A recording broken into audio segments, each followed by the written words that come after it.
Assalamualaikum warahmatullahi wabarakatuh. Selamat pagi Bapak Ibu penilai dalam sertifikasi dosen gelombang 1. Perkenalkan, saya Nur Irsyadiah, salah satu dosen program studi pasca sarjana Prodi Pendidikan Agama Islam dari Universitas Islam Jakarta. Video ini dibuat untuk melengkapi persyaratan dalam pengajuan sertifikasi dosen gelombang 1 tahun 2025, yaitu pernyataan diri dosen dalam unjuk kerja Tridharma Perguruan Tinggi PDD UKT-PT bidang pengajaran. Pada kesempatan kali ini, mata kuliah yang akan saya ambil sebagai contoh dalam video pembelajaran adalah mata kuliah wajib dalam program studi pendidikan agama Islam, yaitu Perencanaan Sistem Instruksional. Mata kuliah ini terdiri dari 3 SKS. Dalam pembelajaran, saya menggunakan CBL. Dalam CBL, siswa belajar dengan menganalisis, mendiskusikan, dan memecahkan masalah yang terkandung dalam studi kasus, sehingga mereka dapat menerapkan pengetahuan dan keterampilan yang mereka peroleh ke situasi dunia nyata. Deskripsi singkat mata kuliah ini memberikan penguatan dan pemahaman yang komprehensif berkait dengan perencanaan sistem instruksional dengan penguatan wawasan tentang perancangan, pengembangan sistem instruksional, serta memberikan keterampilan dalam merancang serta mengembangkan sistem instruksional di tingkat makro, baik dalam konteks pendidikan formal maupun non-formal. CPL mata kuliah ini adalah 1. Bertakwa kepada Tuhan Yang Maha Esa dan mampu menciptakan sikap religius. 2. Menjunjung tinggi nilai kemanusiaan dalam menjalankan tugas berdasarkan agama, moral, dan etika. 3. Menghargai keanekaragaman budaya, pandangan, agama, kepercayaan, serta pendapat atau temuan orisinal orang lain. 4. Mampu mengenali kebutuhan dan mengelola pembelajaran diri seumur hidup.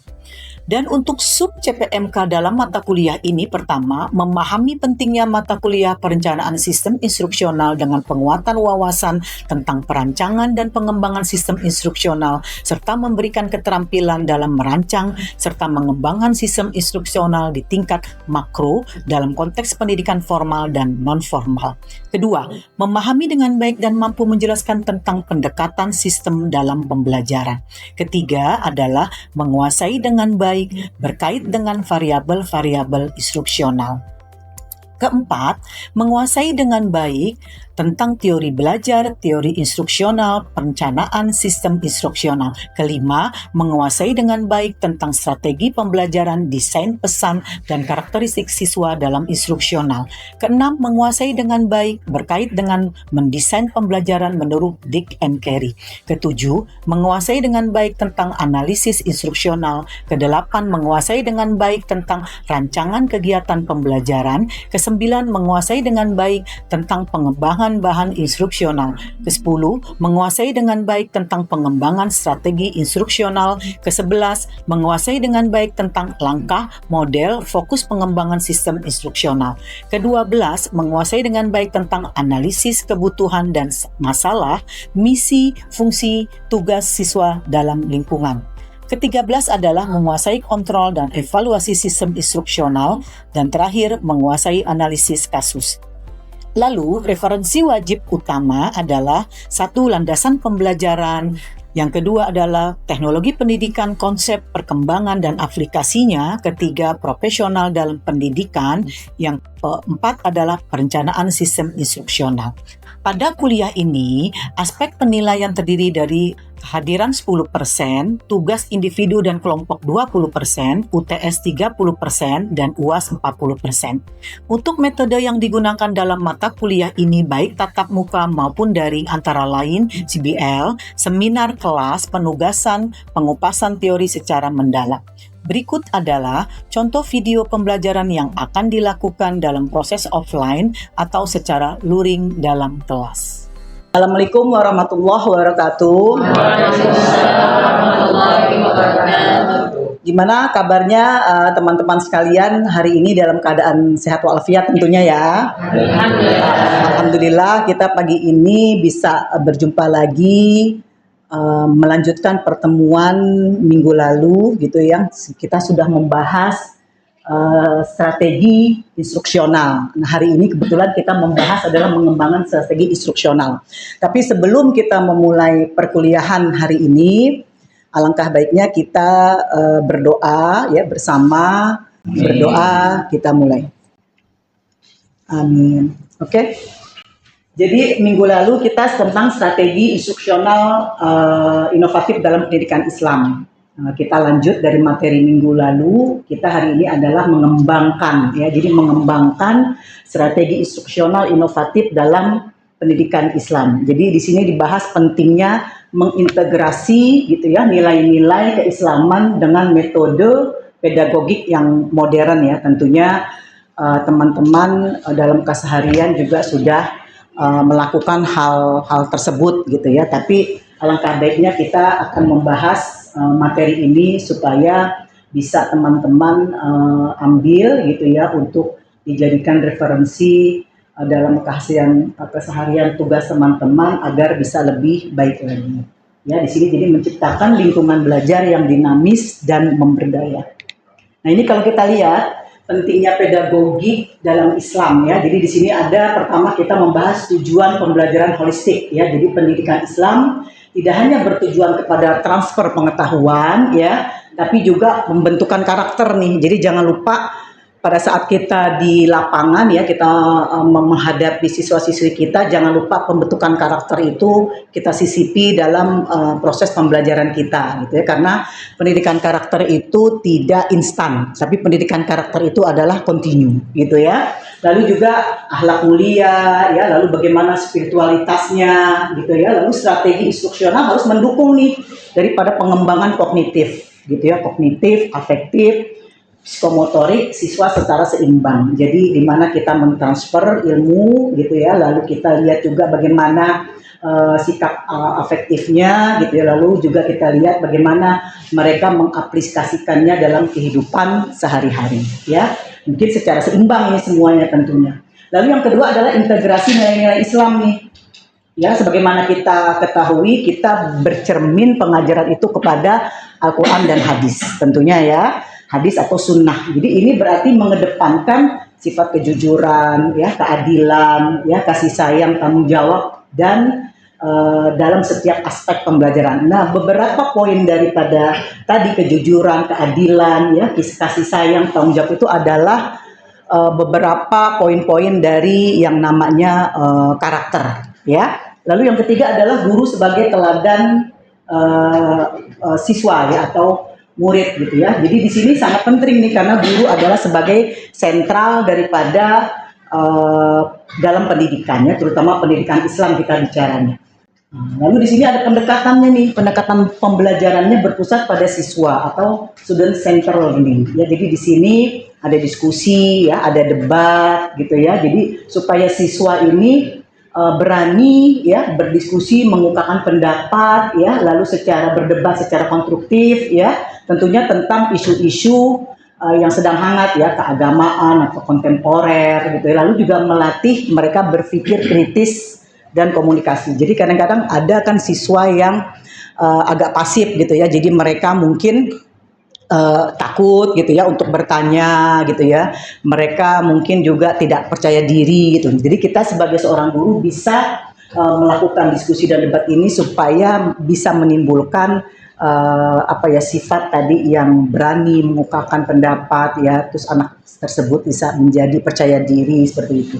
Lalu pembelajaran kooperatif di sini membentuk kelompok belajar nih, ya, memecahkan daripada masalah gitu ya, mengerjakan satu proyek gitu ya bersama, menumbuhkan rasa persaudaraan atau ukhuwah dan kerjasama di antara siswa. Nah, jadi kalau ada satu tim ya, atau kita membagi beberapa kelompok gitu ya untuk diskusi, atau kita berikan siswa itu satu proyek gitu ya, di mana mereka nanti berdiskusi ya, bekerja sama, lalu membuat laporan ke kita gitu. Di situ juga bisa kita lihat bagaimana mereka bekerja sama, beradaptasi ya, saling menghargai gitu ya, untuk dalam rangka melaksanakan tugas yang kita berikan. Di sini adalah pembelajaran operatif.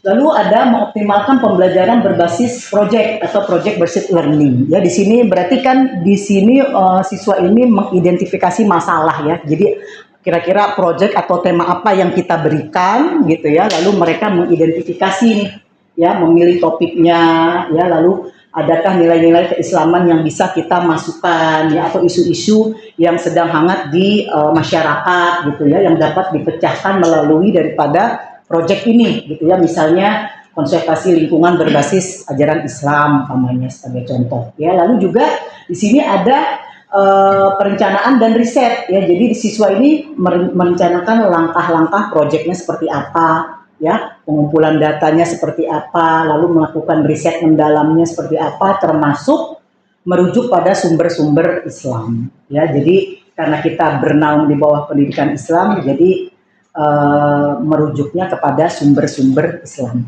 Lalu pelaksanaannya dan pembuatan proyeknya ini mewujudkan ide ya, ide tersebut menjadi satu produk yang nyata ya, seperti aplikasi Islam ya.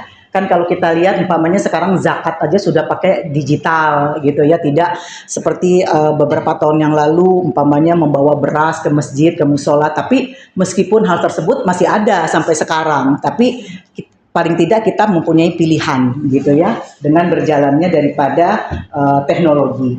Lalu kampanye sosial ya, atau model masjid ramah lingkungan ya. Jadi sekarang masjid tuh banyak tidak monoton untuk umpamanya kegiatan sholat saja, tapi ada kegiatan-kegiatan lain yang diprogramkan oleh DKM masjidnya tentunya ya. Lalu juga dengan bimbingan guru. Nah, ini juga ada integrasi teknologi dalam pembelajaran Islam. Ya, di sini memanfaatkan nih ada platform e-learning umpamanya ya. Jadi menggunakan bisa juga Google Classroom-nya ya, atau umpamanya platform serupa untuk menyampaikan materi, kuis, tugas. Itu juga bisa kita berikan kepada siswa-siswi kita ya di dalam proses pembelajaran. Atau mungkin pada saat tempo hari kita ini COVID gitu ya, itu kan kita blended learning, jadi ada luring, ada daring seperti itu.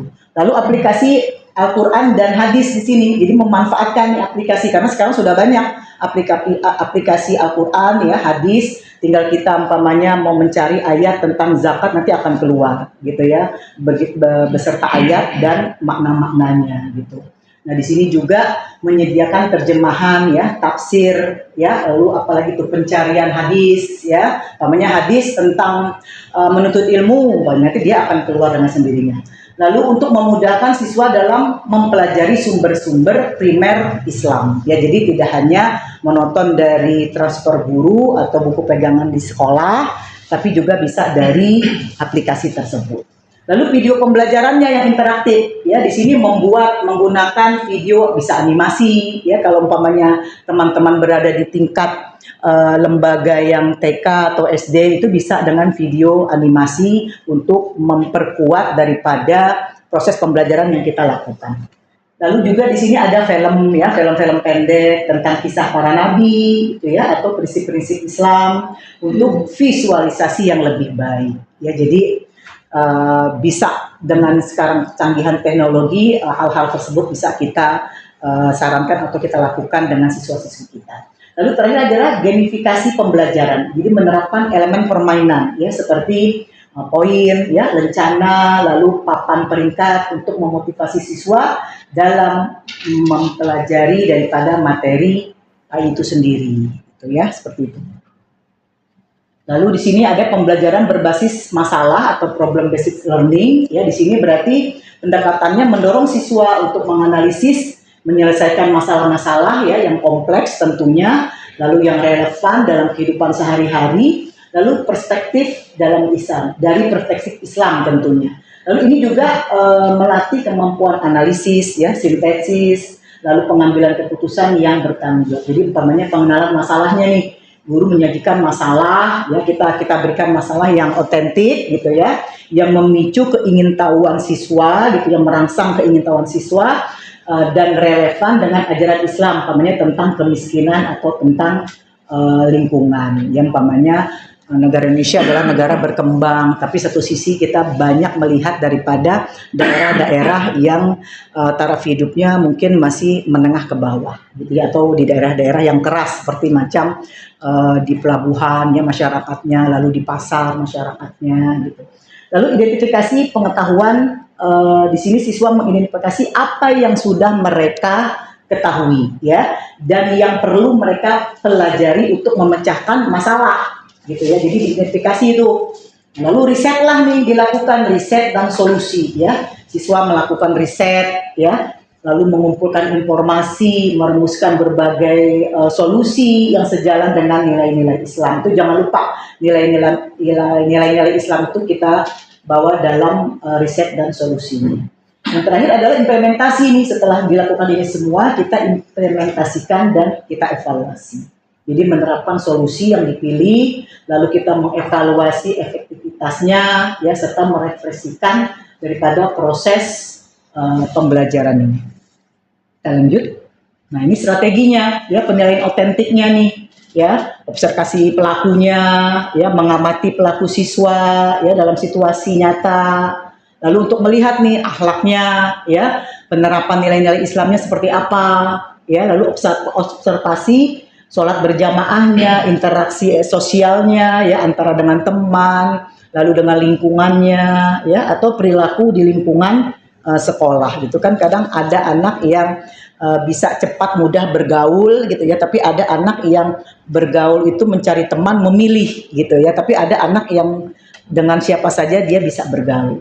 Lalu proyek atau portofolionya nih ya, mengumpulkan hasilnya, hasil karya siswa selama satu periode tertentu umpamanya ya, lalu menentukan perkembangan keterampilannya, pemahamannya ya. Lalu portofolio kaligrafi nih umpamanya contohnya, atau kumpulan cerpen Islam ya, atau proyek daripada filantropi ya. Lalu di sini ada jurnal reflektif.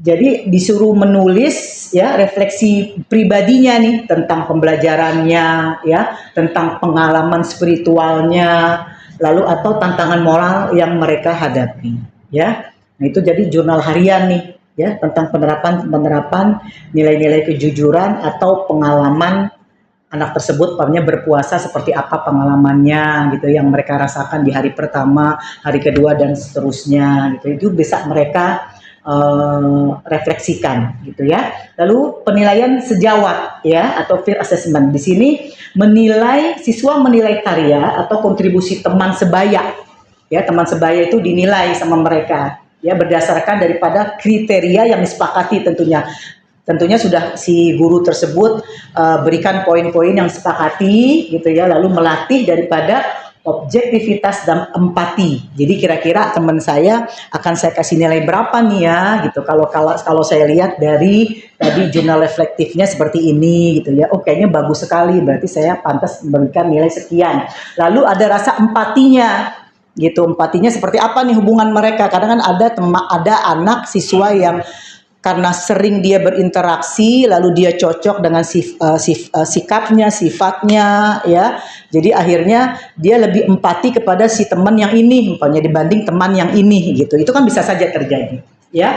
Lalu penilaian presentasinya nih, ya, presentasi dakwah teman atau kontribusi dalam kerja kelompoknya. Jadi kan kalau kerja kelompok itu kan kalau kita melihat orang itu pada saat kita bekerja kelompok itu, apakah orang tersebut bisa diajak kerjasama, bisa menerima segala masukan-masukan atau ada perbedaan-perbedaan. Tapi ada orang yang tidak bisa menerima hal tersebut. Itu nanti akan terlihat di dalam satu kerja kelompok. Ya.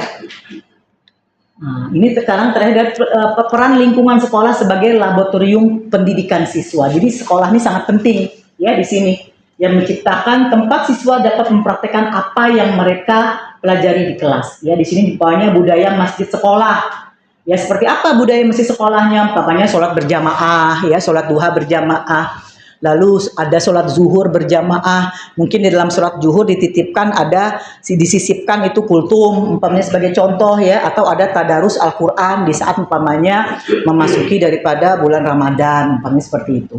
Lalu pengalaman daripada lingkungan Islam ya, lingkungan Islamnya di sini umpamanya menerapkan prinsip Hafiz Al-Biyah, umpamanya menjaga Hafiz Al-Biyah. Ifabia di sini berarti menjaga lingkungan ya, melalui program daur ulang. Umpamanya ada sekolah yang umpamanya tempat sampahnya itu ini khusus botol-botol aqua ini untuk sampah-sampah yang basah umpamanya sebagai contoh ya. Lalu ada penanaman pohon dan penghematan energi, baik sebagai contoh di wastafel umpamanya ditempel ya, atau di kamar mandi itu memakailah air seperlunya, baik sebagai contoh seperti itu. Lalu perpustakaan Islam di sini menyediakan koleksi buku, ya, jurnal, lalu multimedia tentang Islam, ya, yang kaya dan beragam untuk mendorong minat baca dan riset. Yang terakhir adalah kegiatan sosial keagamaan nih, mengadakan bakti sosial, ya, penggalangan dana, ya, atau kunjungan ke panti asuhan, atau menanamkan nilai kepedulian sosial. Ya, di sini perlu juga nih kita lakukan ya, umpamanya terjadi umpamanya ada korban bencana, yang kita sarankan kepada siswa-siswi kita umpamanya membawa pakaian yang layak pakai atau membawa makanan yang bisa diberikan. Lalu juga di sini kesimpulannya ya. Jadi pertama, pendidikan holistik ya, pengembangan strategi institusional harus selalu berpusat ya pada insan kamil yang tidak hanya cerdas intelektual ya, tetapi juga unggul akhlak dan spiritual. Lalu inovasinya berkelanjutan ya, metode pengajarannya, pemanfaatan teknologinya tentunya. Lalu terakhir adalah kolaborasi komunitas. Nah, dari sampai sini adakah yang ingin bertanya? Ya, silakan. Izin Bu, saya bertanya. Perkenalkan, nama saya Herawati. Siap. NPM 512413. Berkaitan dengan judul yang sudah disampaikan oleh Ibu terkait dengan mengembangkan strategi instruksional inovatif di dalam Islam. Yang ingin saya tanyakan adalah melihat karakteristik dan kebutuhan siswa yang begitu beragam dan berbeda-beda dalam satu lingkungan pendidikan. Ada yang berkebutuhan khusus, ada juga yang memiliki tingkat kecerdasan rata-rata, bahkan di bawah rata-rata, bahkan di atas rata-rata. Kira-kira strategi instruksional yang seperti apa yang bisa menghasilkan satu produk tapi bisa bermanfaat dan efisien untuk seluruh peserta didik yang memang notabene-nya memiliki karakteristik yang berbeda. Iya, oke, terima kasih. Jadi seperti ini, kalau memang dalam satu lingkungan sekolah pasti mempunyai ada 1-2 anak yang ABK ya, berkebutuhan khusus. Tapi bagaimana supaya semua pembelajaran ini bisa berjalan dengan baik gitu ya. Tentunya pertama kita harus mengenali karakteristik siswa dulu tadi ya. Karena karakter kan satu kelas itu umpamanya ada 20 siswa berarti 20 karakter ya. Dan kebetulan juga umpamanya di dalam siswa tersebut ada anak ABK umpamanya, sehingga itu ada perhatian khusus ya, ada penanganan khusus yang harus kita lakukan gitu ya. Tapi untuk dalam proses pembelajaran kita berlakukan sama, tapi tetap kita mendampingi kepada anak yang ABK tersebut tadi itu ya. Jadi bagaimana kita menciptakan atau kita buat satu proyek yang kira-kira anak ABK tersebut juga bisa melakukan umpamanya hal-hal yang kita mudah dulu ya, umpamanya sebagai contoh umpamanya tadi yang kita lihat tadi tayangan saya sebelumnya adalah umpamanya tentang menulis keseharian daripada umpamanya pengalaman berpuasa. Itu kan bisa ya, anak ABK pun juga bisa melakukan hal tersebut, apalagi anak yang normal gitu. Jadi itu poin-poinnya. Pertama umpamanya solusinya adalah kita kenali karakteristik siswanya dulu. Lalu yang kedua, proyek yang kita pilih itu kita pertimbangkan kira-kira ABK dan anak yang normal ini bisa melakukan. Lalu yang terakhir adalah umpamanya tujuan daripada proyek ini bisa tercapai gitu. Meskipun mungkin anak yang ABK ini tidak 100% gitu ya, tidak sesuai dengan apa yang kita inginkan, tapi paling tidak masuk kategori istilahnya masih bisa kita terimalah, masih bisa mereka lakukan. Mungkin itu yang bisa kita persiapkan gitu ya. Mungkin Ibu, ini kan terkait dengan pengembangan strategi instruksional inovatif dalam pendidikan Islam itu, ini menurut saya secara pribadi kan ini kan juga ada suatu keniscayaan juga dengan zaman sekarang yang memang kita sudah masuk ke dalam teknologi yang serba luar biasa. Nah, pertanyaan saya, ini bagaimana kita mengatur mengembangkan strategi institusional inovatif ini supaya juga berlaku di daerah-daerah yang memang pedalaman gitu loh, Bu. Karena kan mereka itu kan pasti